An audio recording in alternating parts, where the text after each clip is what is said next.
This is the story of a man whose name has become legendary in the history of the United States Air Force.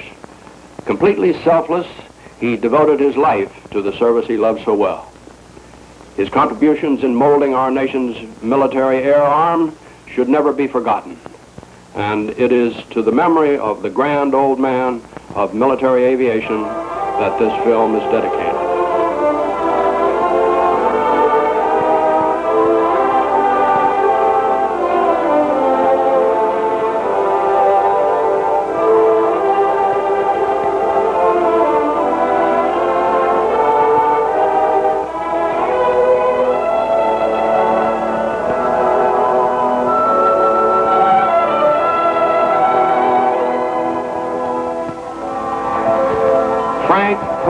Lahm was born in Mansfield, Ohio on November 17, 1877. When his mother died in 1880, the boy's father moved to France, leaving Frank to be reared by a widowed aunt in Mansfield. One of the greatest influences upon the young lad came from his uncle, Major Joseph Hedges, who had been awarded the Medal of Honor during the Civil War. Frank never tired of listening to his uncle recount his war experiences, and the boy decided that he should seek a military career. When he visited the Michigan Military Academy, Frank became even more convinced that a military career was for him. But he was taken to France by his father in 1894 and enrolled in school. Frank returned to the United States in 1895 and enrolled in the Michigan Military Academy to prepare for West Point. Lahm passed West Point's examinations in 1897 and enrolled in the academy. Of the 130 cadets who entered at that time, only 74 graduated 4 years later. Lahm stood 23rd in his class. While a cadet, he participated vigorously in various sports and athletics.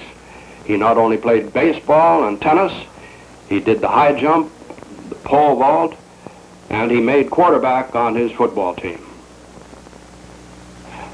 Lahm graduated in 1901 and joined the 6th Cavalry in the Philippines. In 1903, he returned to West Point as a language instructor, much to his dismay. In 1904, the young lieutenant went to France to visit his father. His father had become very interested in aeronautics and had purchased a balloon. The old gentleman had made numerous ascensions and persuaded his son to go for a flight. And the next summer, Frank returned to France and made 6 ascensions, which qualified him to receive a balloon pilot's license. Whenever possible, Frank broke the monotony of life at West Point by getting away from it all. Being a teacher just was not for him. He obtained permission to attend the French Cavalry School at Saumur, reporting for duty in October of 1906. However, he arrived in France early and decided to become an American entrant in the first James Gordon Bennett International Balloon Race. With Major Henry B. Hershey as his aide, Lahm cast off from Paris at 4:55 p.m. on September 30th, 1906. And late the next afternoon, the balloon came down in northern England. Lahm and Hershey had outdistanced their nearest competitors by 34 miles, winning this air classic and establishing the name of Lahm in aviation circles. Lahm reported to Saumur looking forward to a wonderful year of duty. After all, he was a cavalry officer, and he held great love for horses in his heart. Unfortunately, the following spring, he contracted typhoid fever and had to spend 13 weeks in a French military hospital. While recovering in France from his illness, Lahm was introduced to the Wright brothers by his father. They rapidly became close friends, and Frank was convinced of the success of the Wright flying machine. Upon his return to the States late in 1907, Lahm reported personally to President Theodore Roosevelt on aerial activities in Europe to back up a request for funds for Army aviation. The request was received favorably, and a contract was eventually made with the Wrights for a flying machine. At about this time, the Army contracted with Thomas Baldwin for its first airship, Signal Corps Dirigible Number 1. And Lahm, Lieutenant Benjamin Falloy, and Lieutenant Thomas Selfridge learned to pilot the craft, and on August the 28th, 1908, it was formally accepted by the Army. Interestingly, its engine was built by Glenn Curtis, who often went along on flights as engine operator. Lieutenant Selfridge was designated as observer when Orville Wright brought the 1908 flyer to Fort Myer, Virginia, in August 1908. On September 17, Selfridge went for a ride, but one of the propellers hit a guy wire and the flyer crashed to Earth. Orville was seriously hurt, and Selfridge was so critically injured that he died that evening. Lahm, who 8 days earlier had been the first Army officer to fly as a passenger in an airplane, helped pull his unconscious friend from the wreckage. Selfridge had become the first person to lose his life from an airplane accident. After the 1908 flyer had crashed, Dirigible Number 1 was stored for the winter, and Lahm remained in Washington and spent most of his time answering crank letters to the Army concerning flying machines. Whenever the opportunity presented itself, he made flights in free balloons around the Washington area. This was the next best thing to flying a dirigible or an airplane. In June 1909, the Wrights returned with their 1909 flyer to Fort Myer, where Orville was to resume the trials that had been interrupted the preceding year. Lahm, along with Lieutenant Benjamin Falloy and Frederick Humphreys, was among the members of the official board ordered to witness the trials of the new airplane. A large part of Washington turned out, including the portly President Taft wearing a straw hat. Once the doors of the hangar had been removed, it was necessary to carry the airplane outside, where large metal maneuvering wheels could be placed under its wings. Since the flyer had landing skids, the maneuvering wheels were required to push the airplane to the takeoff site at the other end of the parade ground. The early Wright flyer used a unique device to shorten the takeoff distance. The airplane was placed upon a cradle which ran along a single wooden rail, 60 feet in length. The airplane was placed at one end of the rail and a rope attached to it. The rope extended to the other end of the rail, where it made a 180-degree turn around a pulley. It then ran back along the rail under the airplane to another pulley at the bottom of a small tower. It then went up the tower to the top and around another pulley to a 1,600-pound weight. So when the weight was dropped, the rope pulled the airplane forward along the rail, and thus decreasing its takeoff run. The official trials began on July 27th, when Lahm went up with Orville for the endurance test. As the Wright mechanic, Charlie Taylor poured gasoline into the fuel tank. Lieutenant Falloy and Wilbur Wright stood behind the plane, while Lahm and Orville stood in front discussing what was about to take place. Lahm got into his seat, and after the engine had been started, Orville made a final check of the launching rope and climbed into his seat. The crowd grew very silent in expectation of what they hoped to see take place before their eyes, and fearful of what they might witness. The weight was released, and as it fell, the rope pulled the airplane forward. Up elevator, and the machine was airborne. For 1 hour, 12 minutes, and 40 seconds, it flew around the parade ground. Not only was the 1 hour endurance requirement fulfilled, but a new world's record for two-man flight was established. Still remaining was the speed test to prove the airplane could fly at least 40 miles an hour. Lieutenant Falloy was selected to go on the speed flight, a distance of 10 miles from Fort Myer to Alexandria, Virginia, and return. After Falloy had climbed into the airplane and taken his seat, Orville started the engine, climbed aboard, and took off.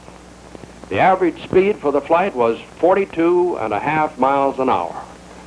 1909 Wright flyer, formally accepted on August 2nd, 1909, became the world's first military airplane. Under the terms of their contract, the Wrights had to train 2 Army officers. Lahm and Falloy were selected. A larger flying site was chosen at College Park, Maryland, and the plane and launching rig were hauled from Fort Myer. Before the instruction began, however, Falloy was sent to France, and his place was taken by Humphreys. The instruction began on October 8th, with Lahm receiving the first lesson. Humphreys made the first solo flight on October 26th, followed by Lahm a few minutes later. Falloy soon returned from France and received 3 hours of instruction. However, he did not get to solo. On November 5, the airplane was damaged slightly and grounded. Falloy was ordered to Fort Sam Houston with the airplane, and Humphreys returned to the Corps of Engineers, and Lahm reported to the 7th Cavalry at Fort Riley in Kansas. Through the summer of 1910, Lahm remained with his troops, but in September, he entered the Mounted Service School at Fort Riley as a student. He later participated as a member of the cavalry riding team in the military steeplechase at Belmont Park on Long Island. Also, he was a contestant at the Madison Square Garden Horse Show. He failed to win any ribbons in either event, and to make matters worse, his thoroughbred died of pneumonia on the way back to Fort Riley. When his class was graduated from the Mounted Service School in June 1911, the members had their picture taken as a joke while dressed as railroad locomotive engineers. Late in 1911, Lahm returned to the Philippines and joined the 7th Cavalry once again at Fort William McKinley. He participated in various Army maneuvers, but he still had time to play polo. In December 1911, a Wright B airplane was shipped to the Philippines so Lahm could begin a flying school. A 2-plane hangar was built at Fort William McKinley on March 12, 1912. The Philippine Flying School began operation. The first students were Lieutenant Moselle Love and Corporal Vernon Burge. In May 1913, a Wright C arrived to replace the Wright B that had almost become worn out. And a couple of months later, the Model C was moved to the beach on Manila Bay and equipped with pontoons in place of its wheels. On September the 12th, Lahm flew the airplane off the water, but almost immediately it went into a dive, hit the bay, and turned over on its back. Lahm was trapped temporarily in all the wires and debris, but he finally managed to get to the surface. He was picked up by 3 enlisted men in a rowboat, thereby becoming the subject of the Army's first air-sea rescue mission. Another Wright C soon arrived, but on November 14, it crashed and killed its pilot, Lieutenant C. Perry Rich. This was the period when the Army first came out with a military aviator's badge. Lahm was the 14th to be awarded the badge. Leaving the Philippines, Lahm rejoined his original outfit, the 6th Cavalry, at Texas City, Texas, which he remembered as being a tour of rain, mud, and tents. In the spring of 1916, he transferred to the Signal Corps Aviation School at North Island in San Diego Bay, California, to become the school secretary. The installation was not much, but it was all we had at the time, the only flying field being operated by the Army. The latest planes were the Curtiss Jenny, which was to become so famous during World War I.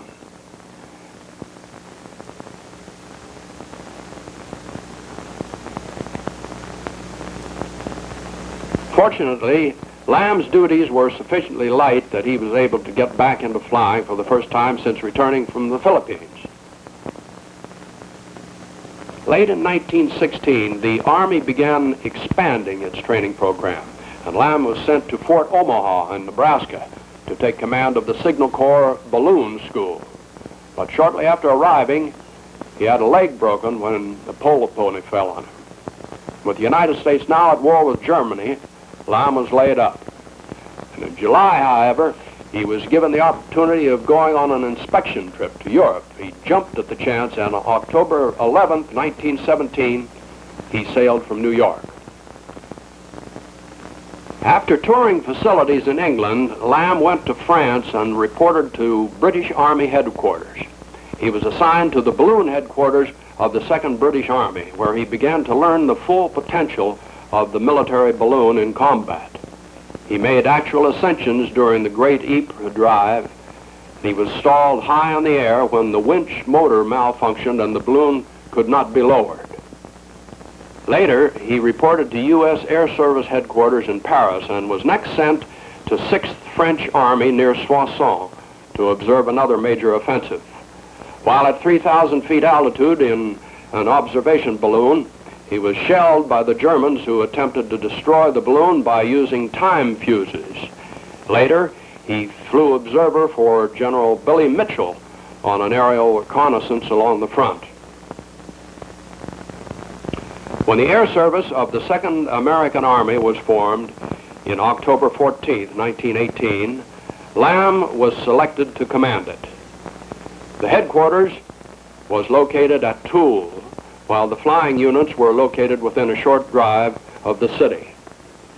There were 7 pursuit squadrons equipped primarily with SPAD fighters and 3 bombardment and 6 observation squadrons equipped primarily with DH-4 two-seaters. The DH-4 was the only American-built airplane to get into combat, for most of our combat planes were purchased from our allies. The DH-4 was the exception. It was copied from the British design, but the American version was powered by the famous Liberty engine. The airplane didn't get to France until late in the war, and it was pretty much up to Lahm's flyers to prove it in action. Unfortunately, it earned the name of the Flaming Coffin, when in reality no greater percentage of DH-4s went down in flames than any other two-seater.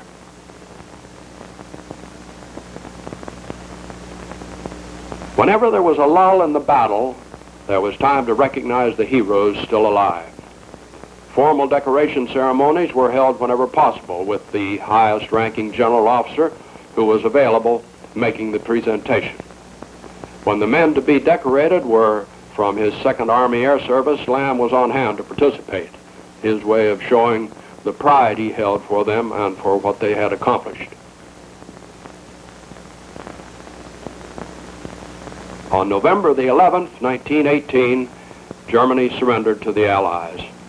The United States went wild with elation, but before long, there were cries of, "Bring the boys home," and as rapidly as possible, the boys were brought home.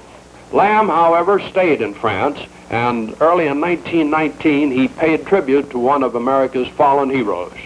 Traveling to the village of Maron, he placed a marker near the spot where Major Raoul Lufberry fell to his death in an aerial combat. Though few people know it, he was instrumental in obtaining the contribution to purchase the marker. And after almost 50 years, the French people of Maron still polish the bronze plaque daily. In August 1919, Lahm returned to the States. After the next couple of years, he was stationed in Washington attending the war, working on the general staff. It was a period of austerity for the Air Service. World War I had been the war to end wars, and little money was available for new airplanes. After all, there wouldn't be any need for them because there wouldn't be any more wars. Fortunately, few Air Service officers were so naive, and whenever an extra dollar became available, it went for a new airplane.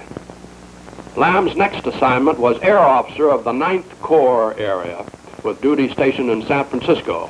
On September 1st, 1926, he was made one of the 3 assistant chiefs of the Air Corps with the rank of Brigadier General, and was sent to San Antonio to organize and command the 1st Air Corps Training Center. And now enters Lahm the actor. During the latter part of the 1920s, while stationed in Texas, Lahm was asked to participate in a film on the life of an aviation cadet. The general theme concerned a cadet whose morale was at rock bottom. He'd given up and was about to wash out. And he was approached by a flyer who asked him for a match. And not realizing that the flyer was his commanding general, the cadet began to tell the other man all his troubles. And in response, the flyer began counseling the cadet not to give up, but to try harder, that nothing in life worth having really came easy. And the cadet still didn't realize to whom he was speaking, but the man seemed to know what he was talking about, and the cadet's spirits began to rise. You knew that he would finally graduate as a good pilot. And finally, a staff car drove up. The officer got out and saluted. The driver unfurled the general's flag. This was the cadet's moment of revelation. Lahm's greatest dream was a single airfield for all flight training. And when the citizens of San Antonio donated 3,200 acres of land, his dream came true. On June 20th, 1930, he stood on the reviewing stand with the widow of Captain W.M. Randolph as Randolph Field, the west point of the air, was dedicated. It was a beautiful facility, large enough for 500 airplanes. All buildings were placed in the center, with 2 hangar lines at the sides parallel to the prevailing southeast wind. Within the next decade, thousands of men would learn to fly at Randolph Field. They would be the pilots upon whom our nation would lean so heavily in the early days of World War II. Now that one of his greatest accomplishments had come to pass, it was time for Lahm to move on. For the next year, he served a second time as Air Officer of the 9th Corps area.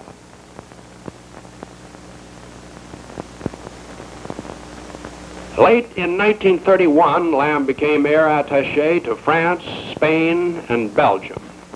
One of his greatest assets for the job was his ability to speak French so fluently, a result of his having gone to school in France while in his teens. For the next 4 years, Lahm attended formal banquets, reviewed troops, observed the air shows, and hosted dignitaries from the States. Still remembering his fallen comrades of World War I, he participated whenever possible in memorial ceremonies, such as in 1932 for the Lafayette Escadrille. Lahm returned home in 1935 and became Air Officer of the First Army. His duties were extremely interesting, for he was invited to observe such events as aircraft carrier operations. When the First Army held its 1940 maneuvers, Lahm planned the Air Corps part of the event and worked closely with General Hugh A. Drum, an old friend from the 7th Cavalry. Approaching his 64th birthday and mandatory retirement, Lahm was sent to Randolph Field in September 1941. Once again, he took command of the training center he had organized in 1926. In October 25, the evening before the 32nd anniversary of his first solo flight, Lahm attended a reception given him at Randolph Field. The next day, a military review was held to commemorate the historic flight. The grand old man of military aviation retired from the service on November the 30th, 1941, with the permanent rank of Brigadier General. He had served his country faithfully for a period stretching across 45 years. As the time approached for the troops to pass in review, he must have been filled with nostalgia as he thought back through the decades: West Point, the Horse Cavalry in the Philippines, Fort Myer, the Wrights, World War I, the austere days of the early 20s, Randolph Field. Now it was all coming to an end.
In addition to the 4,000 cadets and soldiers who marched in review, 270 airplanes flew past in a final salute.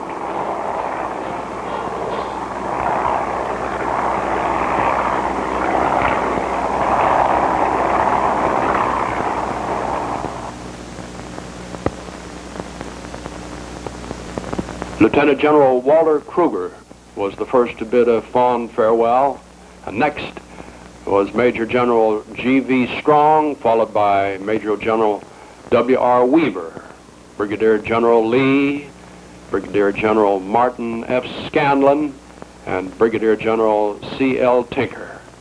Lahm retired 1 week before the Japanese attack on Pearl Harbor. He volunteered to return to active duty, but was told that the Army Air Forces needed younger men. So he spent the war on the civilian front, doing what he could for the common effort.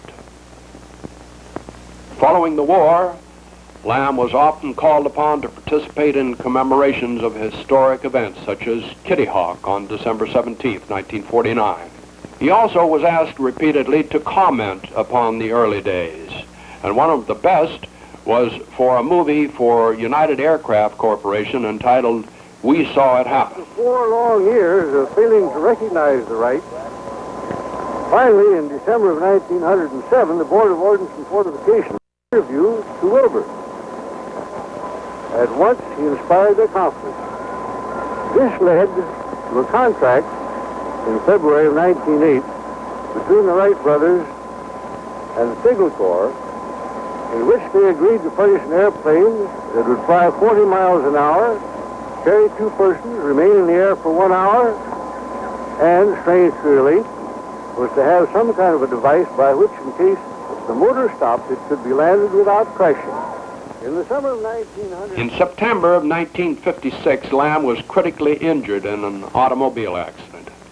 Although hospital officials said his chances were not good, he surprised everybody by recovering almost completely. On September 3rd of 1958, Lahm attended a ceremony at Fort Myer for the unveiling of a marker in memory of the first flight of the 1908 Wright Flyer at that location. With him were the sister of Lieutenant Thomas E. Selfridge and the Honorable James H. Douglas, Secretary of the Air Force. After an introduction, Lahm gently unveiled the marker.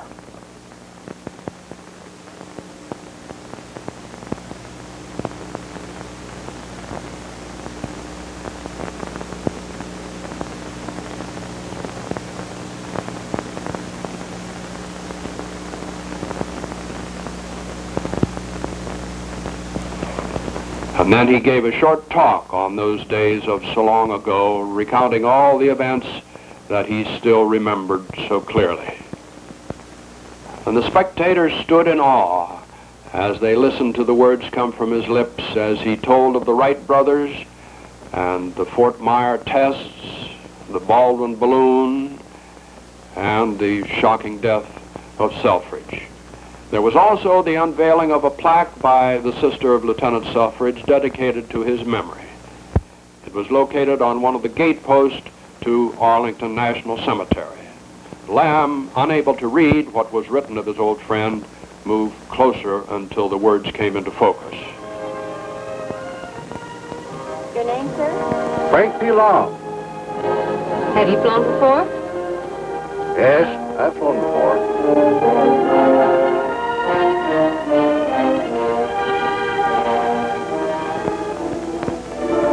At 10:30 p.m. on Sunday, July the 7th, 1963, Frank Purdy Lahm passed on.